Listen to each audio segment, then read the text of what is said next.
Hello दोस्तों, स्वागत है आपके अपने यूट्यूब चैनल ऑल एग्जाम में। आज हम देखेंगे सेट नंबर 35। राज्यसभा की पहली बैठक 13 मई 1952 को हुई थी। राज्यसभा की पहली बैठक 13 मई 1952 को हुई थी। आते हैं दूसरा नंबर प्रश्न। पर्वत चोटी केटू की ऊंचाई 8611 मीटर है। पर्वत चोटी केटू की ऊंचाई कितनी है? तो 8611 मीटर है। समाचार पत्र मराठा के संस्थापक बाल गंगाधर तिलक हैं। समाचार पत्र मराठा के संस्थापक बाल गंगाधर तिलक हैं। वसा का पाचन लाइपेज एंजाइम करता है। वसा का पाचन लाइपेज एंजाइम करता है। टेबल टेनिस खेल का जन्मदाता इंग्लैंड को कहा जाता है। टेबल टेनिस खेल का जन्मदाता इंग्लैंड को कहा जाता है। प्रत्येक ज्वार के बीच 12 घंटा 26 मिनट का अंतराल होता है।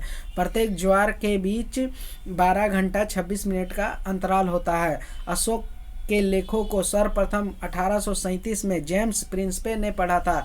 अशोक के जो शिलालेखों को सर्वप्रथम किसने पढ़ा था? तो जेम्स प्रिंसपे ने पढ़ा था। कब पढ़ा था? 1837 में। अति चालक एक ऐसा वस्तु है जिसमें शून्य प्रतिरोधकता होती है। अति चालक एक ऐसी वस्तु है जिसमें शून्य प्रतिरोधकता होती है। हेमावती नदी कावेरी नदी की सहायक नदी है। हेमावती जो नदी है वो किसकी सहायक नदी है? तो कावेरी नदी की है।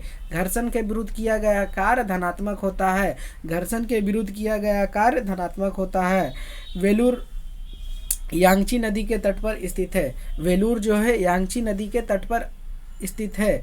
गोकक जलप्रपात बेलागावी में स्थित है। गोकक जलप्रपात बेलागावी में स्थित है। दामोदर नदी हुगली नदी में गिरती है। दामोदर नदी जो है वो किस नदी में जाकर मिलती है? तो हुगली नदी में मिलती है।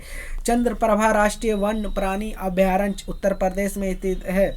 चंद्रप्रभा राष्ट्रीय वन्य जीव अभयारण्य पूछता है तो कहाँ पे है? तो उत्तर प्रदेश में है।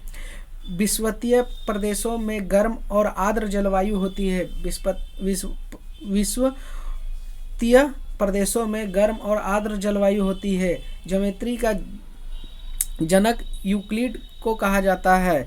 ज्योमेट्री का जनक यूक्लिड को कहा जाता है। भारतीय यूनिट ट्रस्ट का मुख्य कार्य छोटी बचतों को बढ़ावा देना है। भारतीय यूनिट ट्रस्ट का मुख्य कार्य छोटी बचतों को बढ़ावा देना है।